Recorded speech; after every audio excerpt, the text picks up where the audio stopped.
ನಾನಿವತ್ತು ವಿಡಿಯೋ ಮಾಡ್ತಿರುವಂಥದ್ದು ಯಾಕೆ ಮಹಿಳೆಯರಲ್ಲಿ ಸೆಕ್ಸ್ ಇಂಟ್ರೆಸ್ಟ್ ಕಮ್ಮಿ ಆಗುತ್ತೆ ಅದ್ರ ಬಗ್ಗೆ ತಿಳಿಸ್ಕೊಡ್ತಾ ಇದ್ದೀನಿ. ಸೊ ಇನ್ನೂ ಯಾರಾದರೂ ನನ್ನ ಚಾನಲ್ನ ಸಬ್ಸ್ಕ್ರೈಬ್ ಮಾಡದೆ ನೋಡ್ತಾ ಇದ್ರೆ ದಯವಿಟ್ಟು ಈಗಲೇ ಸಬ್ಸ್ಕ್ರೈಬ್ ಮಾಡಿಕೊಂಡು ಪೂರ್ತಿ ವಿಡಿಯೋನ ಸ್ಕಿಪ್ ಮಾಡದೆ ನೋಡಿ.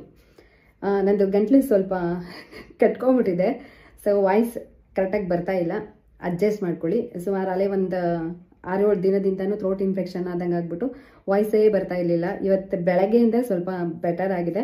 ಸೊ ಅದಕ್ಕೆ ವಿಡಿಯೋ ಮಾಡೋಣ ಅಂತ ಹೇಳ್ಬಿಟ್ಟು ವಿಡಿಯೋ ಮಾಡ್ತಾ ಇದ್ದೀನಿ. ಸುಮಾರಷ್ಟು ಜನ ನನಗೆ ಮೇಲ್ ಮಾಡಿದ್ರಿ, ನಮ್ಮ ಪಾರ್ಟ್ನರ್ಗೆ ಸೆಕ್ಸ್ ಇಂಟ್ರೆಸ್ಟ್ ಬರ್ತಾ ಇಲ್ಲ ಮತ್ತು ಅವ್ರು ನಮಗೆ ನೀಟಾಗಿ ರೆಸ್ಪಾನ್ಸ್ ಮಾಡ್ತಾ ಇಲ್ಲ, ಇದು ಯಾವ ಕಾರಣಕ್ಕಾಗುತ್ತೆ ಮತ್ತು ಇದಕ್ಕೇನಾದರೂ ಟ್ರೀಟ್ಮೆಂಟ್ ಅಥವಾ ಮೆಡಿಸನ್ ಇದ್ದರೆ ತಿಳಿಸ್ಕೊಡಿ ಅಂತ ಎಷ್ಟೊಂದು ಜನ ಕೇಳಿದ್ರಿ. ಸೊ ಅದಕ್ಕೋಸ್ಕರ ಇವತ್ತು ಈ ಟಾಪಿಕ್ನ ಚೂಸ್ ಮಾಡ್ಕೊಂಡು ಬನ್ನಿ ಹಾಗಿದ್ರೆ ಇವತ್ತಿನ ಟಾಪಿಕ್ನ ಶುರು ಮಾಡೋಣ. ಮಹಿಳೆಯರಲ್ಲಿ ಯಾವ ಕಾರಣಕ್ಕೆ ಸೆಕ್ಸ್ ಇಂಟ್ರೆಸ್ಟ್ ಕಮ್ಮಿ ಆಗ್ತಾ ಹೋಗುತ್ತೆ, ಅದಕ್ಕಿಂತ ಮುಂಚೆ ಹೇಗೆ ಒಬ್ಬ ಪುರುಷನ ದೇಹದಲ್ಲಿ ಟೆಸ್ಟೋಸ್ಟೆರಾನ್ ಸೆಕ್ಷುವಲ್ ಹಾರ್ಮೋನ್ ಕಮ್ಮಿ ಆದಂಥ ಟೈಮಲ್ಲಿ ಹೇಗೆ ಅವನಿಗೆ ಸೆಕ್ಸ್ ಇಂಟ್ರೆಸ್ಟ್ ಕಮ್ಮಿ ಆಗ್ತಾ ಹೋಗುತ್ತೆ, ಅದೇ ರೀತಿ ಮಹಿಳೆಯರಿಗೂ ಕೂಡ ಅವರ ದೇಹದಲ್ಲಿ ಇರುವಂಥ ಪ್ರೊಜೆಸ್ಟ್ರಾನ್ ಈಸ್ಟ್ರೋಜನ್ ಅನ್ನುವಂಥ ಸೆಕ್ಷುವಲ್ ಹಾರ್ಮೋನಲ್ ಕಮ್ಮಿ ಆದಂಥ ಟೈಮಲ್ಲಿ ಅದು ಅಥವಾ ಚೇಂಜಸ್ ಆದಂಥ ಟೈಮಲ್ಲಿ ಅವ್ರಿಗೂ ಕೂಡ ಸೆಕ್ಸ್ ಇಂಟ್ರೆಸ್ಟ್ ಕಮ್ಮಿ ಆಗ್ತಾ ಹೋಗುತ್ತೆ.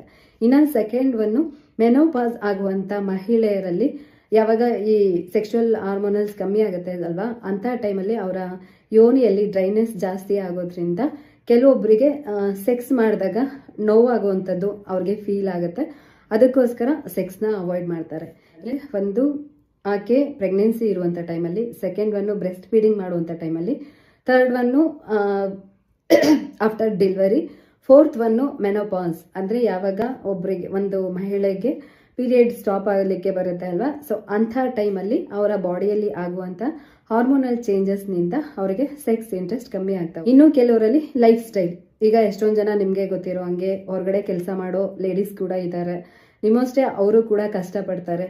ಮತ್ತು ಇನ್ನು ಡೆಲಿವರಿ ಆದಂಥ ಟೈಮಲ್ಲಿ ಒಂದು ಮಗುನ ಆಲ್ಮೋಸ್ಟ್ ಡೆಲಿವರಿ ಆದಾಗಿಂದ ಹಿಡಿದು ಅದು 1 ವರ್ಷ 2 ವರ್ಷ ಆಗೋವರೆಗೂ ಎಷ್ಟು ಕೇರ್ ಮಾಡಬೇಕಾಗತ್ತೆ ಮತ್ತು ಎಷ್ಟು ನಿದ್ರೆಗೆ ಇಡಬೇಕಾಗತ್ತೆ. ಸೊ ಇದೆಲ್ಲ ಟೈಮಲ್ಲಿ ಅವರ ಸ್ಟ್ರೆಸ್ಸು ಅಥವಾ ಡಿಪ್ರೆಷನ್ನಿಂದ ಅವರಿಗೆ ಸೆಕ್ಸ್ ಮೇಲೆ ಇಂಟ್ರೆಸ್ಟ್ ಕಮ್ಮಿ ಆಗ್ತಾ 100% ಟ್ರೀಟ್ಮೆಂಟ್ ಇದೆ. ಸೊ ಟ್ರೀಟ್ಮೆಂಟ್ ತಗೊಳ್ಳೋದಕ್ಕಿಂತ ಮುಂಚೆ ನಿಮ್ಮ ಪಾರ್ಟ್ನರ್ಸ್ ನಿಮ್ಮ ಆಸೆಗೆ ರೆಸ್ಪಾನ್ಸ್ ಮಾಡ್ತಿಲ್ಲ ಅಥವಾ ಸೆಕ್ಸ್ ಇಂಟ್ರೆಸ್ಟ್ ಇಲ್ಲ ಅವ್ರಿಗೆ ಅನ್ನೋರಾದರೆ ದಯವಿಟ್ಟು ಅವ್ರನ್ನ ಒಂದ್ಸಲ ಡಾಕ್ಟರ್ ಹತ್ರ ಕರ್ಕೊಂಡೋಗಿ ಕೌನ್ಸಿಲಿಂಗ್ ಮಾಡಿಸಿ, ಓಕೆನಾ. ಸೊ ಡಾಕ್ಟರ್ ಅವ್ರಿಗೆ ಅರ್ಥ ಆಗೋ ರೀತಿಯಲ್ಲಿ ಹೇಳ್ತಾರೆ. ಸಪೋಸ್ ನಿಮ್ಗೇನಾದರೂ ಕೌನ್ಸಿಲಿಂಗ್ ಕೂಡ ವರ್ಕ್ ಆಗಲಿಲ್ಲ ಅಂದರೆ ಅದಕ್ಕೆ ಬೇರೆ ಟ್ರೀಟ್ಮೆಂಟ್ ಕೂಡ ಇರುತ್ತೆ, ನೀವು ಆ ಟ್ರೀಟ್ಮೆಂಟ್ನ ಕೊಡಿಸ್ಬೋದು. ನೀವು ನಿಮ್ಮ ಪಾರ್ಟ್ನರ್ಗಳನ್ನ ಅರ್ಥ ಮಾಡಿಕೊಂಡು ಯಾವ ಕಾರಣಕ್ಕೆ ಆ ಥರ ಆಗ್ತಾ ಇದೆ ಅವರಿಗೆ ಅಂತ ಅರ್ಥ ಮಾಡಿಕೊಂಡು ಅವ್ರಿಗೂ ಸ್ವಲ್ಪ ಟೈಮ್ ಕೊಡಿ. ಸಪೋಸ್ ಏನಾದರೂ ಅದು ಸರಿ ಹೋಗಲಿಲ್ಲ ಅಂದರೆ ಅವರಿಗೆ ಡಾಕ್ಟರ್ ಹತ್ರ ಕರ್ಕೊಂಡೋಗಿ ಕೌನ್ಸಿಲಿಂಗ್ ಮಾಡಿಸಿ.